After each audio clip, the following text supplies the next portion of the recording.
Hey guys, thanks for tuning into the channel. If you clicked on this one, you probably about ready to change your differential fluids. So just a couple tips and tricks. Book coals for 80W90, which is basically non-synthetic. If you get synthetic, most of them come in 7590. It's perfectly fine to use. This is what I run. It's the AMSOIL for transmission and differentials. It's a GL5 hypoid gear oil. That's what you need, okay? This is fully synthetic. See right there, it says 7590. All right, that's the one you want if you're gonna go with anything. I highly recommend this stuff. I get it from a guy who sells AMSOIL locally. It's like $11 a quart. If you go to the store and buy it, it's probably more like 14 a quart. But this is all super simple stuff. The biggest pain in the neck is the front diff, filling it. You're gonna need one of those pumps. I have one of them, I'll show you in a minute, that go in the bottle and you pump it in with the long hose. That's the fill right there. It's a 21 millimeter. And then the drain on the bottom, right there, the 6 millimeter Allen. Okay, I'll show you the tools that I use. But super easy, let it drain. It's gonna be black. The front's not going to be as dark. If this is the first fluid change, it's going to be very dark. After a couple, it should clear up. You know, it's not going to be as dark when you drain them, but the initial one's going to be very dark. All the break-in of the metal on metal gears, the assembly lube and all that stuff, when they put it together, the grease, all that stuff's mixing up in there, and it makes for a nice chocolatey milk mess when you drain it. It's going to be a little metallic-y, so don't be alarmed, as long as you don't have metal chunks. If it's a little glistening in the oil, that's normal. That's just all the metal where, you know, the gears are seating together. So that's perfectly normal. That's why you want to get this stuff out of there right away. Get nice clean fluid in there after the initial break-in. This has got about 190 miles on it. So break-in is over. It's ready for all the fluids changed. I'm going to do the tranny and the engine oil next. I'll do another video on that, tranny and engine oil. Engine oil is a whole process in itself. It's like 7 places to drain the fluids, but that's it for the front diff. The only thing you're going to need, you have a 21 millimeter socket. You're going to need a long extension coming through behind the rail between the axle, and then crack it loose, no problem. Just snug them up tight when you close. I think it's torque spec is like 15, 17 on the fill and 15 on the drain if you're torquing them. If not, just make them snug. That's all you need to do.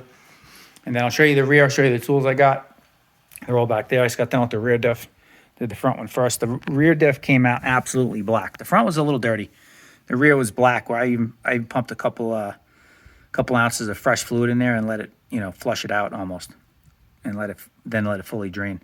So in the back one, the drain is right there. Let me turn this light on, see if you can see it better. I don't know if that helps. But you see it right there. The drain's right here. Okay, right there where my finger's pointing. Same thing, 6 millimeter Allen for the drain. You got a big gaping hole in the frame right there. When you crack it open, it'll just drip right through. No mess, very nice. And then there's your fill right above it, right here. Right there, that's 21 millimeter as well. So 21 millimeter socket. And then here's your 6 millimeter Allen. I use it for a 3/8 ratchet. Works way better. Again, same torque specs as the front, you know, 15 and 17.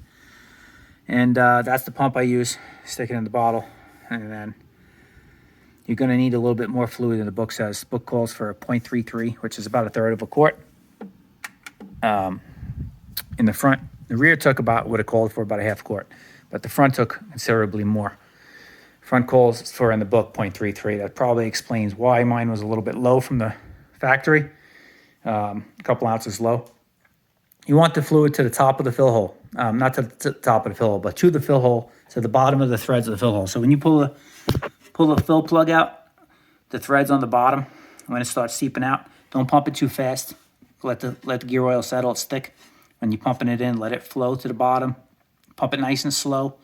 This way you can tell when it starts easing out, seeping out a little bit. Doesn't necessarily mean it's full. If you're pumping it in too fast, it could just be, you know, bubbling out. It's not, you're not getting the time enough to settle. So pump it in slow. Should take at minimum 1/3 of a quart. Mine took close to 1/2 a quart. So that's how much more it took than the book called for. So once you're done and you see it starts seeping out, You can just shine a flashlight in from this side and take a peek, and you can see if the fluid's up to the bottom level of the threads, and then you're good to go.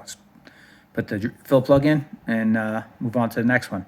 Shouldn't have much of a mess, you know, unless you have some seep out from when you're filling it. But if you use that hose, it's a piece of cake. It took me 30 minutes to do front and rear.